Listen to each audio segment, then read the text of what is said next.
안녕하세요. 태성 SNE 조현욱입니다. 이번 열린 세미나는 2021 R1 버전의 업데이트된 LTI 롬을 주제로 이야기해 보려 합니다. ADTI 스펙 유저가 아니더라도 열애석에 관련된 롬 생성에 관련해서 좋은 기회가 될 것 같습니다. 레듀스드 오더 모델에 대한 개요하고 사용 시 유의해야 할 사항을 보면서 열애석에 일반적으로 사용되는 리니어 타임 인베리언트 레듀스드 오더 모델이 어떤 것인지 알아보고요. ADT 아이스펙에서 어떻게 생성을 하는지 안내해 드리도록 하겠습니다. 먼저 2021 R1 버전까지 ADT 아이스펙의 업데이트 내용들을 좀 간단히 소개하도록 하겠습니다. 19 버전부터 2021 버전까지 대표적인 업데이트를 작성해 봤는데요. 전자장해석 프로그램과 같은 ADT 환경에서 열애석까지 진행할 수 있도록 NCS에서 꾸준히 업데이트를 하고 있습니다. 내역들을 보면 일부 기능들을 제외하고는 대부분 클래식 아이스펙에서 사용해 왔던 기능들을 마이그레이션하고 있는 것을 볼 수가 있고요.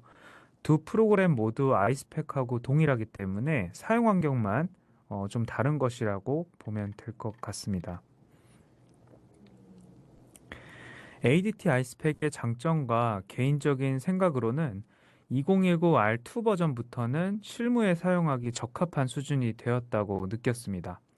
그리고 2020 버전부터는 클래식 아이스펙의 파일을 ADT 아이스펙에 불러왔을 때 설정에 누락이 거의 없이 임포트가 가능한 것으로 보면 대부분의 기능이 마이그레이션이 완료됐고 2021 R1 버전에서는 오늘의 주제인 LTI 롬 생성을 업데이트하면서 시스템 해석에도 함께 활용할 수 있도록 준비 중인 것으로 보입니다. 그러면 롬이라고 부르는 레듀스드 오더 모델이 어떤 것인지 소개해 드리도록 하겠습니다. 시스템 해석 프로그램인 트윈빌더의 교육 자료에서 발췌를 했는데요. 롬에 대해서 다음과 같이 설명을 하고 있습니다. 내용이 좀 복잡하긴 보이는데 붉은색으로 표시된 단어들을 위주로 좀 요약을 제가 해봤어요. 그래서 그 내용을 좀 보게 되면 정밀한 피직스 모델을 가진 솔버에서 계산한 결과를 필요한 데이터만 추출을 해서 롬의 형태로 만들고 시스템 시뮬레이션의 인풋 값으로 사용을 해서 부품 간의 상호작용이나 다른 운전 조건들을 확인한다 라고 보시면 될 것 같아요. 그러면 LTI 롬을 생성한다는 것은 시스템 해석을 위한 준비물을 만드는 과정이라고 볼 수 있겠고요. 생성한 롬은 시스템 해석에 활용을 해야지 좀 더 의미 있는 결과를 얻을 수가 있다라고 보면 되겠습니다. 그래서 하나 예시를 가져왔는데요.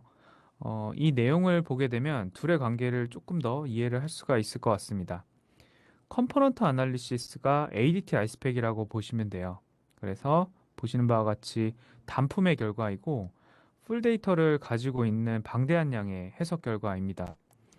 반면에 시스템 아날리시스 같은 경우는 컴포넌트들의 집합에서 상호작용을 좀 분석하는 목적으로 회로 형태로 럼프드 데이터를 만들어서 가지고 있습니다. 둘의 관계는 앞에서 설명드린 대로 시스템 해석을 위한 입력값을 주는 것인데 정밀한 결과에서 가공한 롬이라는 데이터가 가장 큰 의미를 갖는 것이라고 보면 되겠고요. 시스템 아날리시스 같은 경우는 컴포넌트 간의 관계를 회로도로 만들어서 단품 해석만으로 검토하기 좀 어려운 결과들을 얻어내는 것이 목적입니다. 럼프드 데이터를 사용하기 때문에 전체 시스템의 풀 데이터를 사용하는 것보다는 가볍게 해석할 수 있는 특징이 있습니다. 이제 여기서 가볍다라고 하는 거는 어, 이제 해석이 좀 더 빠르게 진행한다라고 보시면 될 것 같아요. 그래서 그 예시를 조금 더 크게 제가 확대를 해서 좀 보여드렸는데, 직관적으로 좀 생각을 해보면 나무가 아니라 이제 숲을 보는 게 시스템 아날리시스의 주 목적이라고 비유를 할 수가 있을 것 같습니다. 예시에 나온 회로도를 좀 확대해서 보면 명확해지는데요. 물론 예시 좀 설명이 필요할 것 같은데, 그냥 예시는 도요타사의 이제 하이브리드 차량의 모터를 포함해서 구동부를 어떻게 회로도로 치환을 해놓은 것 같아요. 제가 차량 전문가는 아니어서 자세한 구성은 좀 다 설명드릴 수는 없겠지만 각각의 컴포넌트들이 그냥 연결되어 있는 것뿐만 아니라 특정 입력값 같은 경우는 두 개 이상의 컴포넌트에 영향을 줄 수 있다는 것을 볼 수가 있습니다. 기본적으로 이를 구현하기 위해서는 시스템 해석의 입력값이 될 수 있는 롬을 정확하게 생성을 하는 것이 중요하다라는 것을 알 수가 있겠습니다.